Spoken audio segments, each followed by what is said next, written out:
Merci les amis. C'est un plaisir pour moi de faire cette présentation et d'assister parce que vraiment j'ai appris beaucoup de choses en écoutant les trois premières présentations. J'espère aussi être au même niveau. Et donc je vais vous parler de la grippe espagnole qui a été appelée aussi la grande grippe ou la grande tueuse. Et vous allez voir que beaucoup de choses sont un petit peu semblables dans les différentes épidémies. Alors, c'est une pandémie grippale de l'année 1918. C'est une pandémie mondiale de grippe A. Elle a évolué pratiquement de mars 1918 jusqu'à juillet 1921. Et bien sûr, c'était une souche de grippe particulièrement à la fois virulente et contagieuse. Et tout le monde a appris un petit peu le sens et les conséquences de ces deux termes-là, virulence et contagieuse, au cours de cette épidémie de Covid. Alors, les premiers cas, et là aussi, beaucoup de discussions, beaucoup d'articles, beaucoup de controverses, mais les premiers cas seraient apparus aux États-Unis. Par contre, elle s'appelle espagnole parce que justement, ça coïncidait avec la guerre mondiale, la Première Guerre mondiale, et l'Espagne, qui était neutre, ne censurait pas ses journaux. Et donc, les premiers pays à publier les cas qu'ils ont vus, c'est les journalistes espagnols. Et du coup, ça a été appelé grippe espagnole. Elle a eu aussi d'autres noms. Certains l'appelaient grippe des Flandres parce qu'il y a eu des cas aussi de l'autre côté du front, c'est-à-dire en Allemagne. Et certains disent qu'elle a été appelée grippe espagnole parce que le roi d'Espagne, qui n'en est pas mort, mais il a été aussi touché par cette grippe espagnole.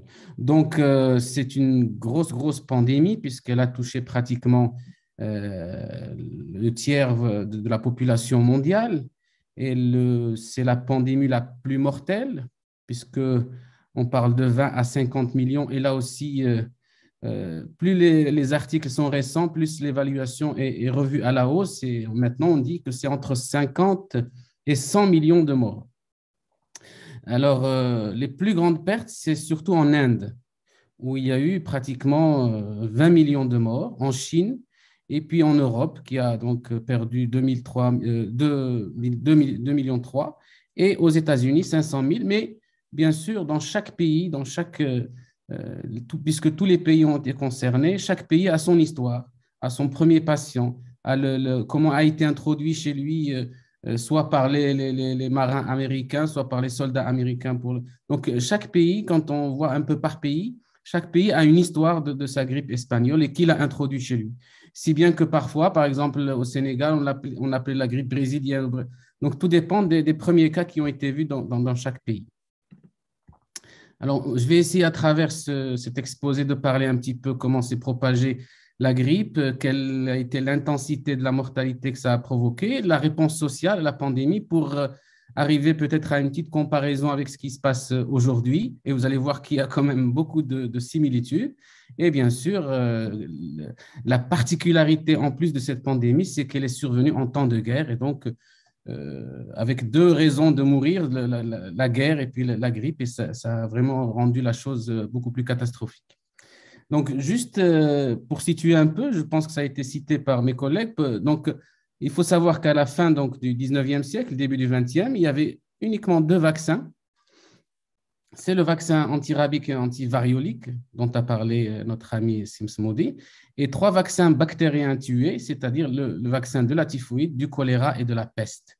Et bien sûr, au début du XXe siècle, la vaccination antivariolique était obligatoire dans de très nombreux pays pour essayer donc de l'éradiquer. Alors, juste un petit schéma qui situe un peu les grandes épidémies. Vous voyez donc, quand on voit un petit peu cette frise chronologique, là, c'est après l'an 1300. Il y a eu quelques épidémies bien avant, et on en a parlé un petit peu aujourd'hui. Et puis, vous voyez que finalement, les pandémies deviennent un peu plus fréquentes au fil du temps. Regardez ici comment cette début du 21e siècle, où il y a eu pas mal de pandémies assez rapprochées. Et nous nous situons ici. Vous voyez qu'en rose, c'est un peu le nombre de morts.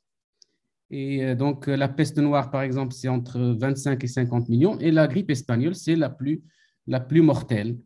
Par contre, ici, vous avez la dernière et qui est en cours et que maintenant on est à 5,5 millions de décès.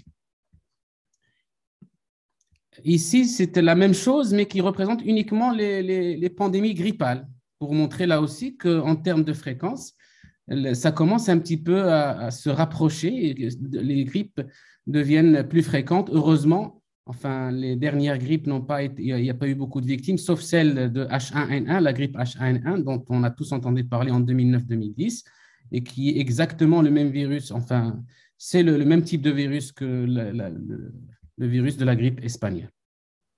On expliquera un peu ce que c'est que le H et le N par la suite. Donc, avant cette grippe de 1918, c'est ce que je viens de dire, donc les grippes se produisaient 3 fois par siècle et il y a une flambée de grippe qui s'accélère, et donc on en a parlé. Et l'explication de cette propagation, c'est d'abord l'accroissement de la population, un peu l'urbanisation, mais aussi une sorte de mondialisation, en tout cas une plus grande fréquence des échanges internationaux. Alors, pour parler de l'origine géographique, il y a eu beaucoup de controverses. Bien sûr, la Chine, encore une fois, mais elle a été totalement écartée. Il restait un petit peu quelques hypothèses concernant le Pas-de-Calais, le Royaume-Uni.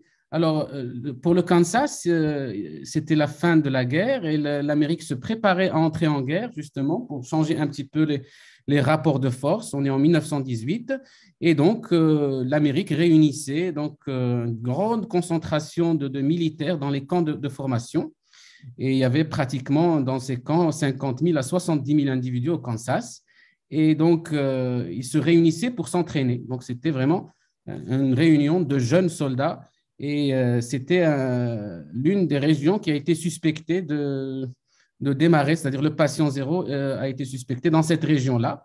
Il y a aussi le Pas-de-Calais qui a été aussi proposé comme origine donc, de la première de l'épidémie. Et donc, parce qu'il y a eu des cas précoces et mortels d'infections respiratoires signalés déjà en 1916 et 1917. Et c'est encore un camp de soldats britanniques au niveau donc, du Pas-de-Calais en France.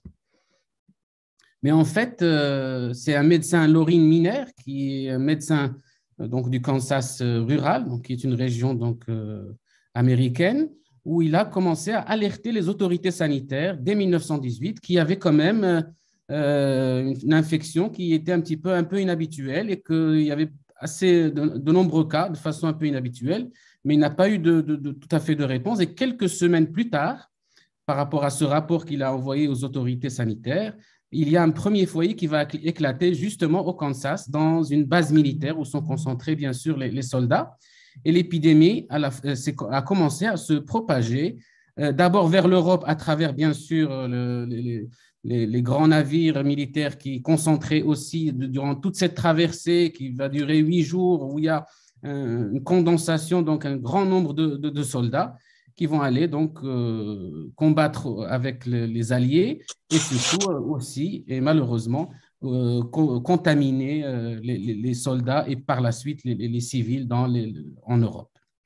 Donc, on a aussi parlé, on essaye de chercher le patient zéro. Pourquoi le patient zéro est important? Parce que ça peut donner une idée sur l'origine de la contamination. Est-ce que ce patient zéro était au contact de certains animaux? Identifier l'animal, et vous en savez quelque chose par rapport à notre épidémie actuelle. Donc, le premier cas officiellement enregistré, il a été retenu au 4 mars 1918. Justement, c'est un cuisinier du camp militaire de Funston qui s'appelle Albert Gitchell, et que vous voyez ici sa photo, parce que lui, la grippe ne l'a pas tué, donc il a survécu après. Et on voit ici, donc il est décédé, mais donc c'était pas un cas mortel, c'était un fermier qui a été appelé sous les drapeaux et qui a été contaminé par l'un de ces oiseaux. En tout cas, c'est l'hypothèse actuelle la plus retenue. Et par la suite, bien sûr, quand on travaille dans un camp militaire et quand on est en contact pratiquement de tous les soldats, eh ben, l'épidémie va se répandre d'abord dans les troupes alliées, ce qui va poser un problème puisque les soldats doivent rejoindre donc, la guerre en Europe, et ils vont aller la rejoindre avec quelques cas déjà de patients malades et parfois contaminés. Et certains vont même décéder en plein trajet, donc cette traversée de plusieurs jours avant d'arriver en Europe. Et donc, les gens qui vont débarquer en Europe, ben, il y aura un certain nombre de personnes qui seront déjà malades, parfois même des décès en plein voyage. Et bien sûr, en avril 1918, l'épidémie va se répandre et elle va arriver en France, dans un cantonnement britannique, et aussi donc, en Grande-Bretagne, puis en Espagne. Alors, justement, en Espagne, les premiers cas vont être déclarés et les journaux vont signaler ces cas et donc, cette grippe sera connue par la grippe espagnole. Bien sûr, en juin 1918, les États-Unis, l'Italie et l'Allemagne vont connaître bien sûr de nombreux cas. La Nouvelle-Écosse, donc ce qui est le Canada, va aussi déclarer son cas. Bien sûr, l'information doit être censurée parce que, bien sûr, le président Wilson doit convaincre l'Amérique parce qu'il y avait bien sûr des opposants à la guerre et à la participation des États-Unis à la guerre. Et donc, il l'a censuré. Donc, il a demandé à ce qu'on ne donne pas le nombre de gens qui sont atteints et le nombre de décès. Justement, cette censure pour éviter justement de jouer sur le moral des troupes. Et donc, en juillet 1918, pardon, c'est une erreur, l'Europe considère l'épidémie comme pratiquement terminée parce que justement, il y avait une sorte de première vague, on va en parler par la suite, où il n'y avait pas trop de cas mortels et puis voilà, les gens guérissaient. Et donc, on aura tendance à banaliser donc, cette crise et que tout est fini. Mais en fait, la pandémie va évoluer en 3 phases successives, un peu comme ce qu'on vit actuellement. Le printemps 1918, c'est un petit peu la première vague. L'automne 1918, où là, ça sera la vague la plus catastrophique, où il y aura le plus de morts. Et puis, donc, une dernière vague au printemps 1919, surtout dans les pays qui étaient jusque-là épargnés et qui va aussi donner quelques milliers de morts. Et donc, la diffusion de la grippe a été très rapide.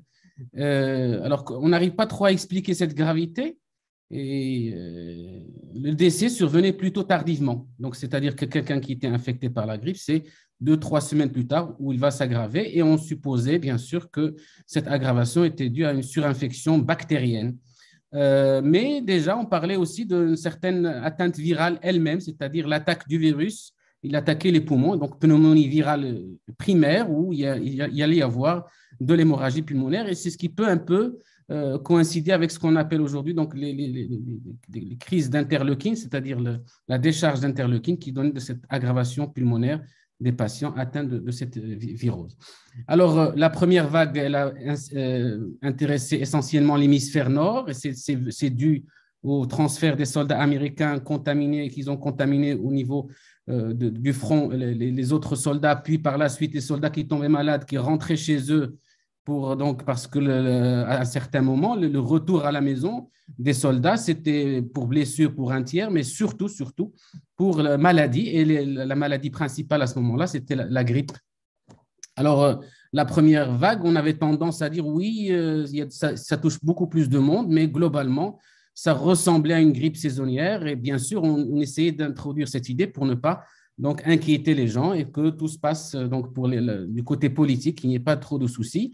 La deuxième vague dont on a parlé, elle a éclaté fin août 1918, c'est-à-dire pendant l'été. Elle était beaucoup plus virulente et c'est les 50 millions, les 100 millions de morts dont on parle, eh ben, c'était entre mi-septembre et mi-décembre 1918. Et vous voyez ici la courbe, les décès la première fois, ça c'est la courbe de décès, c'est la première vague.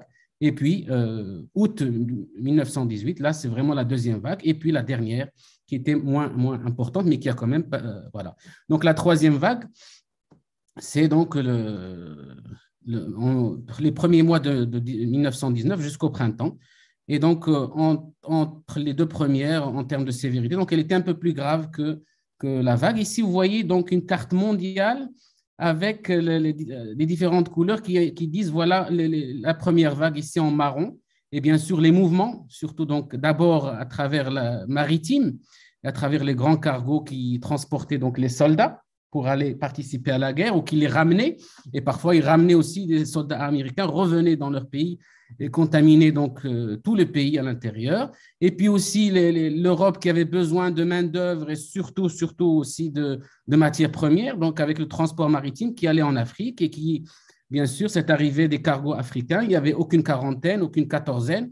Et bien sûr, ils contaminaient aussi l'Afrique qui a aussi payé un lourd tribut parce que d'abord, c'était les côtes maritimes, et puis par la suite, à travers les transports ferroviaires construits par les colons pour aller chercher la matière première, ben, le virus suivait donc ces voies ferroviaires pour contaminer un peu tout l'intérieur du continent africain.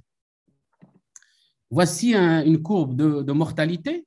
C'est une mortalité globale, c'est-à-dire qu'on n'avait pas le nombre de patients atteints de grippe comme maintenant, mais on pouvait déduire que finalement, on voyait ici la première vague, ici la deuxième vague, des différentes villes européennes et de New York. Et vous voyez, quand on fait ces courbes-là, on peut identifier dans quelle ville a commencé donc le problème. Et ici, on voit que New York et le pic de New York et la montée, elle précède toutes les villes d'Europe et on peut, par cette représentation, comprendre un peu où ont commencé un peu les choses. Et vous voyez ici après, donc la troisième vague, et on suppose bien sûr que ces augmentations de mortalité, on est sûr pratiquement qu'elles sont dues à cette grippe espagnole.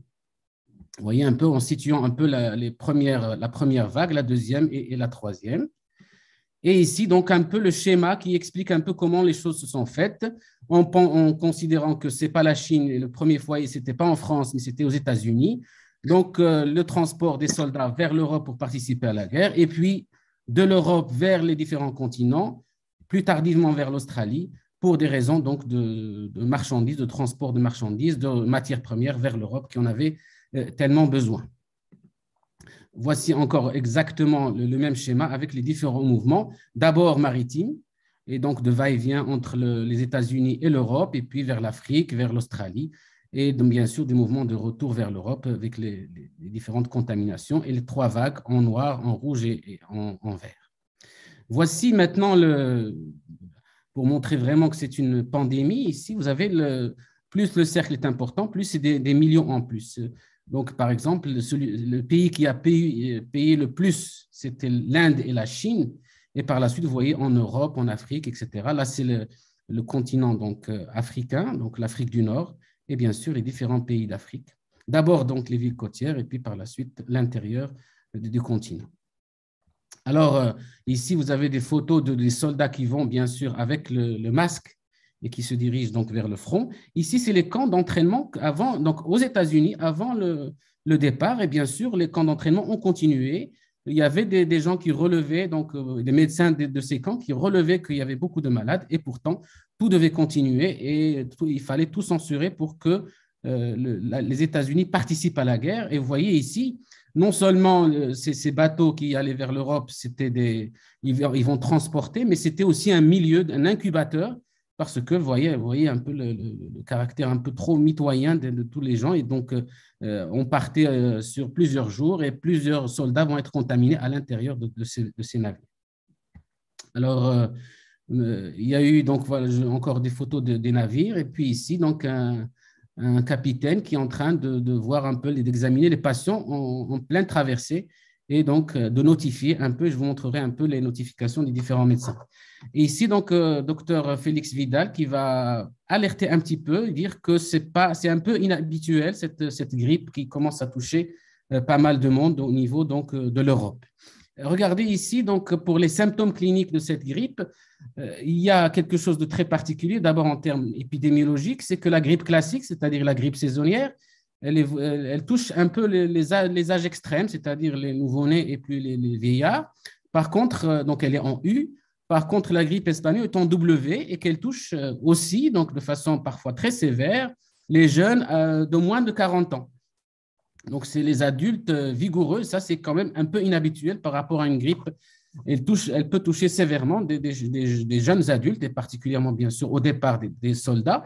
Et on a expliqué ça par le fait que les jeunes qui étaient âgés de moins de 40 ans n'ont pas été exposés au virus H1N1 parce qu'il y a déjà eu quelques petites épidémies et donc ne sont pas immunisés, alors que les plus âgés étaient plus ou moins immunisés. Regardez ici donc une fiche de recueil des différents symptômes, donc prostration, fièvre, céphalée, etc.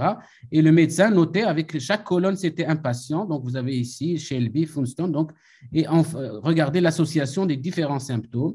Il y avait des patients qui avaient pratiquement tous les symptômes et d'autres beaucoup moins.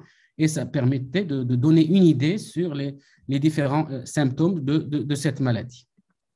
ici, donc, un des médecins des camps militaires qui disait qu'au début, ces hommes semblent atteints d'une grippe ordinaire. Puis, ils développent le type de pneumonie le plus vicieux qu'on ait jamais connu. Quelques heures plus tard, le visage devient bleu jusqu'à ce qu'il devienne difficile de distinguer les blancs des hommes de couleur pour montrer un peu quand les choses s'aggravaient. Donc, c'était vraiment une grosse détresse respiratoire.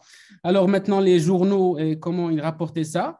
Eh ben, donc, ils expliquaient un petit peu les différents symptômes, ils essayaient de comprendre. Parfois, quelques médecins français alertaient. Donc, on dit ici, par exemple, que la maladie actuelle au moment de son apparition au printemps dernier ne révélait pas un caractère… Pardon. Qu'est-ce que j'ai fait? Voilà. Caractère de gravité réelle, donc brutalement, provoquant une courbature générale, des douleurs intenses de la tête et des membres, une température élevée. Elle prenait fin rapidement au bout de 2 ou 3 jours. Elle n'était pas très grave, alors que comme nous étions à la fin de l'été, on se plut à espérer que la maladie ne se compliquerait pas par des déterminations sur l'appareil respiratoire qui ont fait la gravité de l'épidémie précédente, qui, elle, est apparue pendant la saison froide. Donc, au niveau des journaux, c'était un petit peu mitigé. Et donc, je reviens vers M. Félix Vidal. Pardonnez, j'ai un petit truc là qui me cache. Voilà. Maintenant, on se pose la question, et beaucoup de médecins se posent la question sur le germe. C'est quoi? On pensait d'abord, le germe n'a pas été identifié jusqu'à la fin de la pandémie. Beaucoup pensaient que c'était une bactérie qui était responsable. On appelait ça le bacille de Pfeffer. En fait, c'est l'Haemophilus influenzae. Et parce que souvent, quand on faisait des autopsies, on trouvait ce bacille. Mais en fait, c'était les patients qui étaient décédés parce qu'ils étaient surinfectés par ce bacille et ce n'était pas lui le responsable. Et donc, on disait, oui, c'est juste une répétition de la grippe russe. Mais en fait, M. Vidal, membre de l'Académie de médecine, il disait que dans des journaux qu'il n'existait pas de traitement spécifique de la grippe et que la guérison devait se faire spontanément. Et certains journaux, encore une fois pour essayer de rassurer la population, disaient que c'était, donc ça c'est un journal au 30 mai 1918, c'est juste une simple grippe saisonnière qui devait disparaître. Malheureusement, il va y avoir la deuxième vague qui va être vraiment très, très mortelle. Alors, identification du microbe, il y a encore une fois, donc, il y a eu des filtrations, c'est-à-dire on essaie de filtrer tout ce qu'on connaît comme germes, essentiellement les bactéries, pour voir est-ce que le filtrat qu'on va obtenir de ces sécrétions de patients malades, est-ce qu'ils étaient contaminants? Et en fait, ici, donc, dans le journal gaulois, en octobre 1918, un médecin qui rapporte l'expérience du docteur Dujaric de la Rivière, qui dit, même s'il est encore impossible de voir le microbe de la grippe, il a filtré tous les microbes banaux et n'a laissé que le virus, entre guillemets, avant de s'inoculer le produit. Le médecin lui-même va s'inoculer le produit de la filtration. Et après avoir contracté la maladie et s'en être guéri, il s'est à nouveau resoumis à l'injection. Pas de résultat, ce qui ouvre la porte à une nouvelle médication. Donc, on s'était posé la question à ce moment-là, est-ce que ce filtrat-là était considéré comme un sérum ou comme un vaccin? Et donc, voilà, mais après cette présentation, ça a été un petit peu, ça a disparu. Et le microbe, donc, 20 ans plus tard, c'est à 20 ans plus tard, après la grippe, qu'on a observé pour la première fois le vrai virus de la grippe chez le porc. On va en parler par la suite. Donc, première isolation, en fait, en 1931, là, je vais un petit peu m'éloigner, c'est M. Richard Schopp qui, lui, va faire à peu près la même expérience, mais il va isoler la souche. Et donc, il va dire que la grippe comprend plusieurs souches différentes. Et en fait, on inoculait donc les sécrétions des patients à des embryons d'œufs de poule et on voyait que les cellules de l'embryon vont venir s'agglutiner sur ce qu'on a inoculé. Et c'est pour ça qu'on a appelé ces protéines qui viennent s'agglutiner les hémagglutinines, et c'est le H de H1N1. Donc, le H veut dire hémagglutinine, et ça va donner des colorations différentes en fonction du type de virus. Et c'est pour ça qu'on a identifié plusieurs types d'hémagglutinines. Et donc, on va les nommer en fonction de leurs caractéristiques. Et c'est pour ça que cette protéine a été identifiée par la suite comme une protéine superficielle, donc qui donne donc l'antigénicité du virus et qui permet l'entrée. C'est un peu le passeport du virus qui pour entrer dans la cellule. Et d'ailleurs, le Tamiflu, c'est un médicament qui a été essayé par la suite et qui, lui, agit sur cette hémagglutinine pour éviter donc l'entrée du virus dans la cellule, et donc qui a eu une certaine efficacité.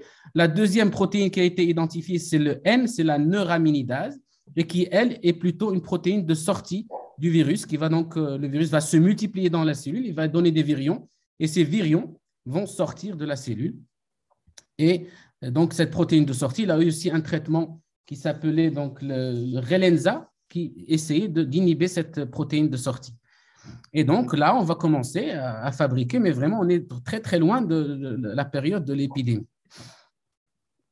Là, c'est le virus, hein, avec cette hémagglutinine superficielle, qui est variable en fonction des individus, l'enveloppe et puis les différents brins d'ARN. Et le virus de la grippe contient 8 brins d'ADN qui va rentrer dans la cellule, qui va se multiplier et fabriquer des virions qui vont donner des virus. Et ça va évoluer. Et ce n'est qu'en 2004-2005 que la séquence complète de ce génome-là, de l'ARN viral, va être totalement reconstituée. Alors, bien sûr, maintenant, il faut confirmer que ce virus qu'on vient de découvrir, oui,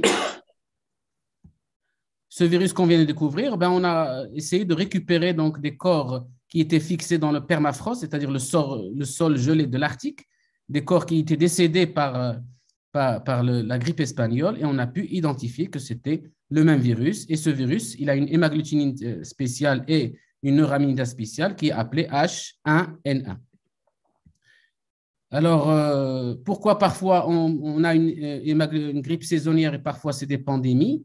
En fait, on a constaté que la grippe pandémie, c'était une anthropozoonose, c'est-à-dire que le virus, le réservoir naturel, c'est les oiseaux aquatiques, les canards et les oies, et ces espèces qui sont migratoires, il va y avoir une transmission orofécale et que ces espèces qui vont donc contaminer les lacs et les étangs, et que ça va être justement un carrefour migratoire qui constitue donc le lieu d'échange de ce virus.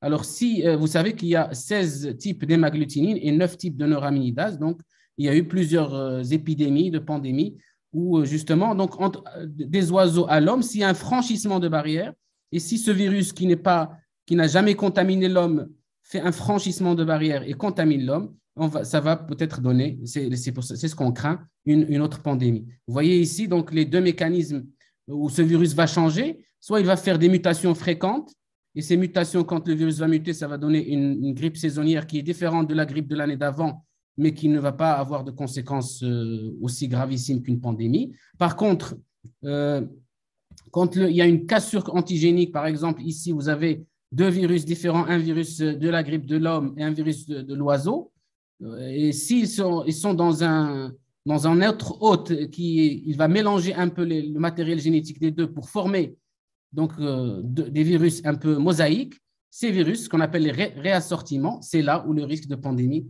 est très important. Et donc, c'est les réassortiments qui donnent la pandémie, et les mutations ponctuelles, ça donne des épidémies saisonnières. Voici donc les différentes épidémies H1N1 qui ont eu lieu. Vous connaissez bien sûr celle de 2009. Et bien sûr, ça mérite bien sûr une grande surveillance. Alors, on doit parler un petit peu de l'atteinte neurologique, mais franchement, donc, il n'y a pas. Mais ce qui a été rapporté, c'est le grand nombre d'encéphalites léthargiques, ce bouquin qui a été publié par Von Economo, justement, qui a l'air d'être auto-immune et qui donne un parkinsonisme après l'encéphalite, où donc ce nombre existait déjà, mais il a été multiplié, et on pense que c'est la grippe espagnole a augmenté le nombre d'encéphalites léthargiques, qui est probablement une encéphalite auto-immune, et le syndrome parkinsonien qu'il donnait était dopasensible puisqu'il y avait une lésion du tronc cérébral. J'ai essayé aussi de voir un petit peu au Maroc. Alors, comme a dit mon ami Rafi, parfois c'est mélangé. Les Marocains appelaient ça typhus, etc., parce qu'ils ne savaient pas. Mais on pense que donc, dans un Maroc de 1918 de 4 millions d'habitants, les villes avec quelques dizaines de milliers d'habitants chacune, et la très grande majorité des Marocains étaient éparpillés en tribus sur tout le territoire. Et bien sûr, le fait que ça touche quelques milliers, si ça donne quelques milliers de morts dans un village, eh bien, ça provoque justement la moitié de la population qui va être perdue. Alors, les trois principales épidémies du Maroc, c'était la variole, la peste, le typhus. Il y avait aussi, bien sûr, le paludisme et autre chose. Mais le quatrième fléau, c'est la grippe espagnole en 1918, et essentiellement dans les pays du Nord. Vous voyez ici, donc, là aussi, le même schéma que tout à l'heure, pour montrer que la première vague, qui est donc des petites croix blanches, elles ont concerné essentiellement les ports et donc les villes côtières. Et vous voyez ici, donc, le Maroc a été, comme l'Algérie, donc dans ces villes nordiques, à Tanger, etc., où là où il y a eu le plus de cas qui ont touché, bien sûr, après, ça a commencé à toucher l'intérieur des différents pays. Là aussi, le Cape Town aussi était touché dès le début parce qu'il fallait transporter les soldats vers le combat en Europe. Alors, il y a aussi beaucoup d'articles qui parlent des villages du Rif qui ont été complètement dépeuplés par cette épidémie. Et donc, pourquoi le Maroc a souffert de l'épidémie? Peut-être pas autant parce que c'était la première vague et quand les pays ont eu la première vague, la deuxième vague était moins grave, alors que les pays qui ont commencé déjà par la deuxième vague, c'était beaucoup plus mortel. Et donc, bien sûr, par le mouvement des soldats, par l'afflux de soldats français de nationalité africaine au Maroc, et puis par la situation géographique du pays en tant que point de navigation. Alors, les Marocains appelaient ça Mard Diel Sbaniol, ou bien sûr, quand les navires étaient mis en quarantaine, par le terme espagnol, quarantina, ça veut dire que c'était la quarantaine. Donc, il n'y a pas de chiffres précis et les articles, les chercheurs qui ont cherché à travers la presse coloniale et on estime à peu près le nombre de victimes de cette épidémie entre 90 000 et 100 000 habitants. Je vous rappelle qu'il n'y avait que 4 millions d'habitants au Maroc, donc c'est à peu près 3 à 6 % de la population. Alors, quelles ont été les mesures on revient donc à l'épidémie, la pandémie mondiale. Elles ont été variables selon les pays. En fin de guerre, et bien sûr, les nations belligérantes étaient dans un état lamentable, tant sur le plan économique, sanitaire que moral. Donc, il y a la guerre qui s'ajoute à cette pandémie. Pas de ressources massives à investir dans la santé publique. Les pays étaient vraiment exsangues. Par exemple, à New York, il y a eu quand même des restrictions, des interventions sanitaires et plutôt les New-Yorkais avaient bien obéi parce qu'ils avaient l'habitude de certaines restrictions pour lutter contre la tuberculose et d'autres maladies. Par contre, en Europe, les gens étaient plutôt choqués qu'on dicte un peu leur comportement et qu'on restreigne un peu leur liberté. Et par endroits, les mesures ont été aussi assez tardives par rapport aux États-Unis. À Rio de Janeiro, il y avait une panique générale car le gouvernement était mal préparé. J'ai laissé cette phrase juste pour faire un petit peu le rapprochement avec ce qui s'est passé aussi à Rio pour le Covid. Et bien sûr, certains considéraient ça donc, comme un fléau, au contraire, comme une confirmation mystique d'une apocalypse, d'une punition divine. Et bien sûr, les théories du complot existaient déjà. Et on parlait bien sûr que c'était donc les corps en putréfaction qui étaient donc le miasme qui s'élevait des champs de bataille au niveau des Flandres qui étaient responsables, ou aux États-Unis qui parlaient que c'était des sous-marins allemands qui les avaient déposés sur les plages américaines. Alors, bien sûr, le côté politique de la chose est qu'il fallait à peu près carrément cacher l'épidémie pour ne pas nuire au moral des troupes. Donc, la presse était censurée. Vous voyez ici donc un article qui dit qu'il n'y a pas de grippe dans notre armée. Et bien sûr, quand les choses ont commencé à s'étendre dans tout le pays et aux civils, les gouvernements ont été obligés un peu d'agir et parfois c'était même un peu trop tard. Et c'était exactement les mêmes mesures qu'aujourd'hui pour le coronavirus, avec des mesures de distanciation, seules efficaces parce qu'il n'y avait pas de vaccin, donc la quarantaine, l'isolation, les masques et le lavage des mains, avec bien sûr toujours les mêmes débats, les mêmes oppositions, les mêmes théories de complot. Vous voyez ici parce qu'il fallait isoler les patients, donc les lieux qui étaient désignés pour isoler les patients et bien sûr les médecins dans ces différents hôpitaux de campagne. Et là, donc, bien sûr, quand le masque était obligatoire aux États-Unis, il y avait des gens qui étaient punis pour ne pas porter le masque ou pour mal le porter. Donc, vous voyez ici le policier. Et ici, donc, quelques affiches pour montrer qu'il fallait garder sa distance. Et donc, ça, c'est un célèbre joueur de hockey canadien pour essayer de convaincre les gens de mettre le masque.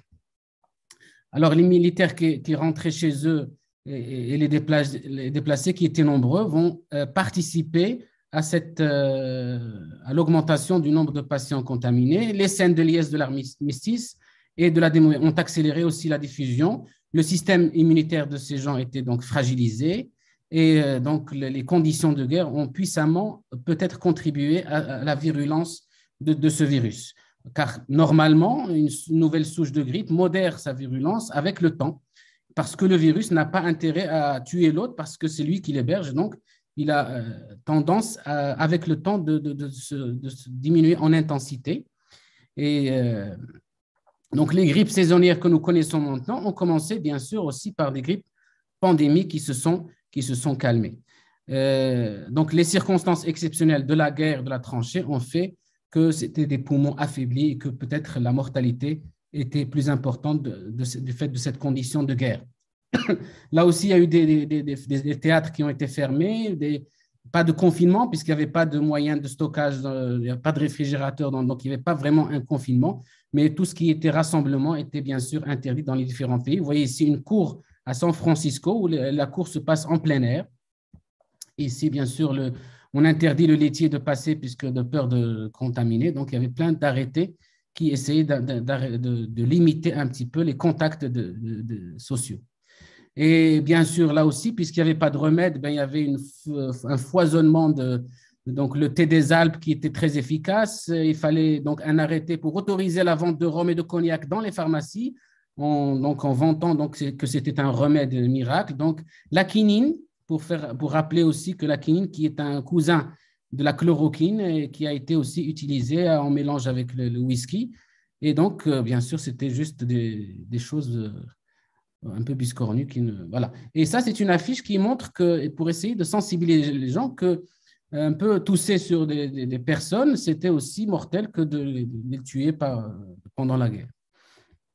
Alors maintenant, on arrive à la fin de l'épidémie, donc l'épidémie de février 1918 à avril donc 2001. Ça se retire lentement.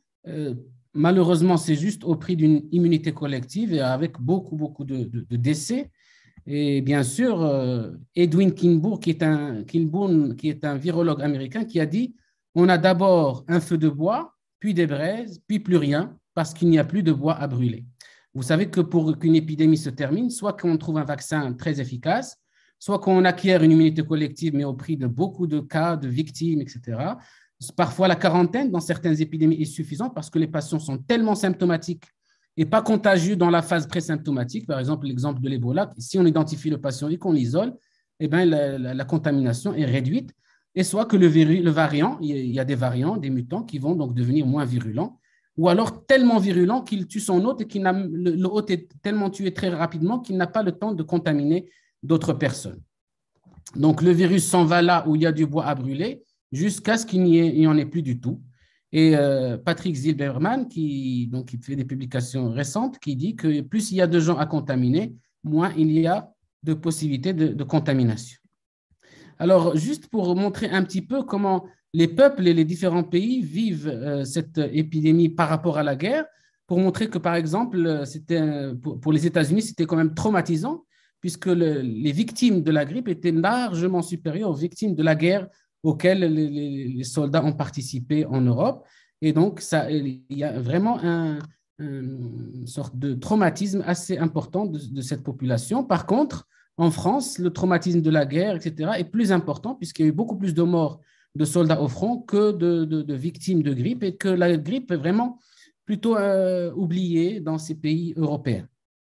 Alors, bien sûr, vous voyez que l'Inde, 75 000 soldats morts au front, mais 15 à 20 millions de soldats morts de la grippe. Donc, c'est vraiment, l'histoire varie en fonction donc, des pays. Donc, si on veut faire un petit rapprochement avec le Covid actuel, et vous voyez ici la courbe que j'ai montrée tout à l'heure avec les 3 vagues, et bien sûr, là aussi, on a les vagues du Covid-19, et bien sûr, les statistiques sont très contestées, mais on est entre 50 et 100 millions de morts, alors que pour l'instant, pour le Covid-19, il n'y a que 5,5 millions, ça c'est les statistiques d'hier. Le taux de létalité de la grippe espagnole est de 2,5%, alors que le taux de létalité du Covid est de 1%. Donc, pour les variants actuels, et si ça s'arrête, ben, ça sera ce taux-là, si les choses changent. Donc, pour les deux, donc, le nouveau pathogène a un taux d'attaque qui est très élevé par rapport aux autres variants. La grippe espagnole a sa particularité, c'est qu'elle touche les adultes vigoureux entre 20 et 40 ans, alors que plutôt pour le Covid, c'est plutôt, malgré quelques exceptions, ça touche les personnes âgées de 60 ans avec une grosse morbidité. Vous voyez ici donc les mesures, donc les isolements des patients. Là, c'est des chapiteaux, là, un chapiteau donc, à Marrakech, je pense, et ici à Madrid. Et bien sûr, comment était comment se préparaient les médecins pour aller voir ces patients ici, donc au Maroc, pendant cette pandémie. Euh, Bien sûr, les vagues, la grippe espagnole a eu 3 vagues entre mars 2018 et juillet 2021. Pour le Covid, donc 3 ou 4 vagues, ça dépend des pays. Et vous voyez ici donc les cas mondiaux de Covid-19 et ici les 3 vagues de la grippe espagnole. Euh, Par contre, pendant la grippe, pendant toute la pandémie de grippe espagnole, on n'a pas identifié donc le virus, c'est beaucoup plus tard. Et bien sûr, la grippe espagnole a permis bien sûr un gros développement de tout ce qui est épidémiologie et microbiologie. Et le virus, bien sûr, a été très vite identifié pour le Covid et bien sûr les vaccins aussi très rapidement. Donc, la diffusion rapide de ces 2 maladies, et ici, la seule différence, c'est que pendant la grippe espagnole, la guerre a démultiplié donc la gravité de cette pandémie. Et bien sûr, ça s'est devenu une pandémie parce que les pays occidentaux avaient donc des différentes colonies. Donc, ça a permis vite de diffuser cette maladie. Et bien sûr, la mondialisation pour le Covid-19. Donc, rumeurs, désinformation, complotisme, ça, c'est commun aux deux. Toujours, il faut un responsable, un bouc émissaire. Regardez ici, donc, les anti-masques. Ça, c'est des affiches des anti-masques de la grippe espagnole. Et celles-là, donc, ce sont les affiches de Covid-19, là, de cette pandémie actuelle. Aussi, des affiches de sensibilisation. Vous avez ici la grippe espagnole. Voici les différents conseils qu'on donnait. Ça ressemble, il y a un peu trop de texte ici, mais vraiment, là, c'est un peu plus schématisé pour la pandémie. Et ici, donc, la photo que j'ai montrée tout à l'heure, la cour de San Francisco, où donc, on tenait la cour en plein air. Et ici, donc, l'utilisation donc, de la cour de justice à distance avec la téléconférence. Je veux juste, avant de terminer, parler de l'Australie, parce que là aussi, il y a un rapprochement entre les deux. En voyant l'épidémie arriver depuis l'hémisphère nord pendant la grippe espagnole, les autorités australiennes ont décidé de fermer les frontières. Ils ont décidé de protéger l'île continent contre l'horrible deuxième vague qui a sévi un peu partout ailleurs. Mais ils ont commis l'erreur, c'est un petit peu l'erreur qui a été commise même maintenant, enfin l'erreur, mais c'était des contraintes vraiment économiques, de lever la quarantaine trop tôt. Et donc, quand ils ont levé la quarantaine trop tôt pendant la grippe espagnole, plus de 12 000 Australiens sont morts lors de la troisième vague, arrivée par les navires à nouveau autorisés à accoster. Bien sûr, c'était des raisons économiques. Et là, je vous montre un peu le cas ça c'est la courbe des cas australiens de Covid-19. Et vous voyez, donc, pratiquement, si on parcourt très peu de cas durant toutes les vagues, jusqu'à la fin ici, où maintenant on commence à avoir 100 000 cas par jour durant cette dernière vague, parce que justement, ils ont été obligés aussi d'ouvrir un peu les frontières et les ports parce que pour des contraintes économiques.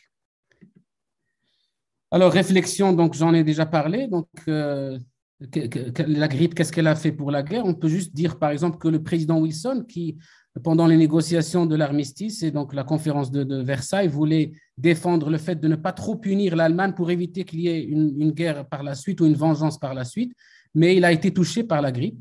Et donc, il a retardé de 5 jours donc, la signature de l'armistice et donc, ça a permis donc d'être assez sévère. Les Alliés ont été assez sévères avec les Allemands et ça a peut-être donné des conséquences par la suite. Et bien sûr, la guerre, elle a retenti sur la grippe parce qu'elle a été beaucoup plus méchante. Alors, il y a aussi, on peut discuter quelques réflexions sur la fin médicale d'une épidémie, la fin sociale.